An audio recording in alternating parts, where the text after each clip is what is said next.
Greetings, fellow Earthlings. This is a message from the Intelligent Alien Intervention Institute, a scientific think tank working to promote ancient alien theory as a legitimate scientific alternative to mainstream archaeology.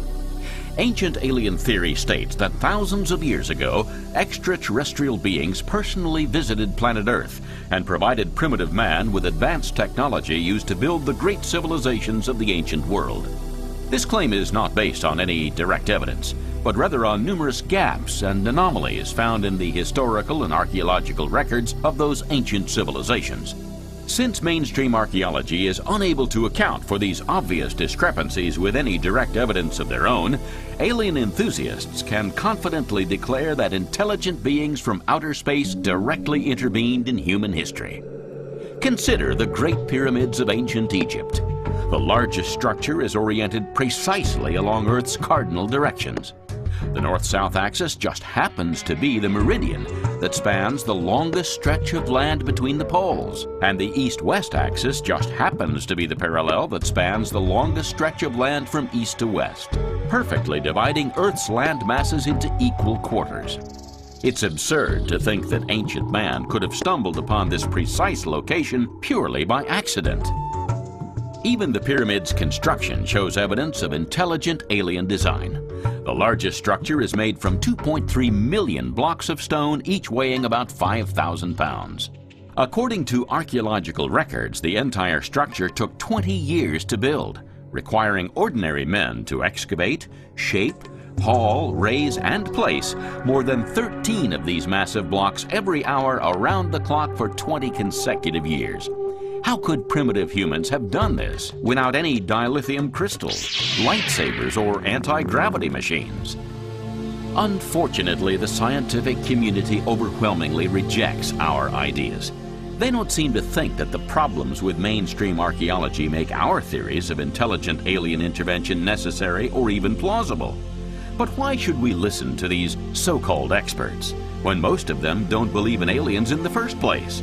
Even if some of them do privately accept the possibility of alien life, they are usually unwilling to consider alien intervention in their professional endeavors. As a result of the widespread institutional bias against intelligent alien intervention, our theories are not yet included alongside mainstream theories in archaeology textbooks. But all of this is about to change. In fact, there appears to be some legislative activity at the state and local levels that might help us get ancient alien theory into the public science classroom. Allow me to explain. I think we alien enthusiasts have been going about this thing all wrong. You see, doing science is hard work. Conducting original research, writing technical papers with lots of footnotes and publishing them in reputable journals where they'll be critically examined by other highly trained scientists isn't exactly easy. Even if you are lucky enough to make it through the peer review process unscathed, you still have to present your work at professional conferences where the world's experts will pick apart your assumptions and methods to find anything that you might have overlooked in your research. Why would anybody voluntarily subject themselves to this madness? I can understand doing it to get some honest feedback, but if your mind is already made up, what's the point of exposing yourself to criticism? This is where I believe the Intelligent Alien Intervention Institute can learn a thing or two from the Discovery Institute, the driving force behind the intelligent design movement. The intelligent design movement has discovered how to effectively bypass the protocols traditionally used to weed out junk science. Just think how useful such a loophole could be. Astrology, alchemy, eugenics, phrenology, telekinetics, parapsychology, Dianetics, voodoo, dowsing, channeling, and many other fantastic ideas have all fallen victim to this oppressive system of scientific checks and balances.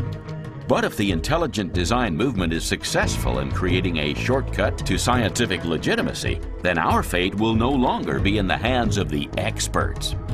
We even have some pretty entertaining propaganda films that take our respective messages directly from Hollywood to the general public. They have Expelled, and we have Stargate, which is also a television series.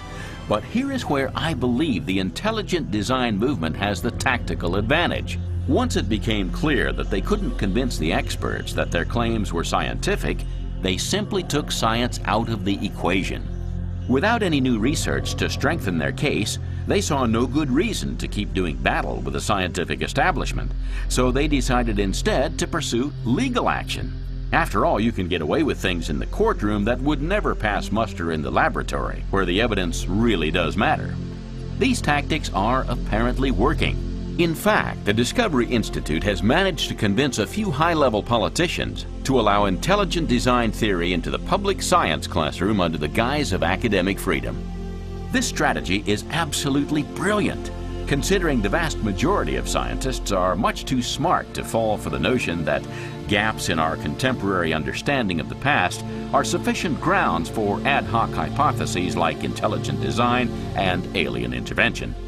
But politicians are much easier to fool, since they typically know very little about how science works. What they do know, however, is that the voting public can get pretty fired up about science when special interest groups manage to portray the establishment as hostile to their deeply held religious beliefs.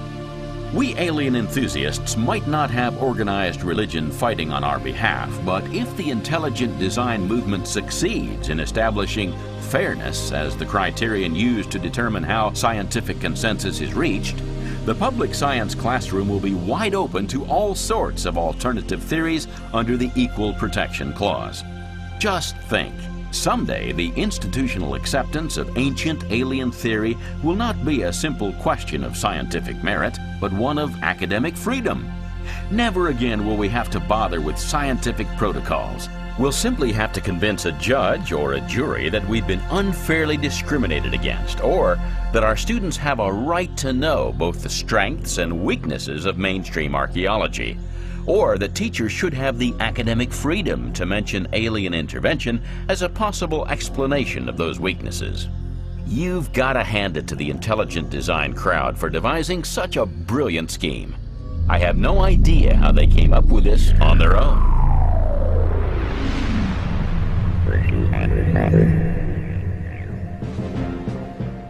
We at the Intelligent Alien Intervention Institute invite you to join us in supporting all academic freedom legislation sponsored by the Discovery Institute.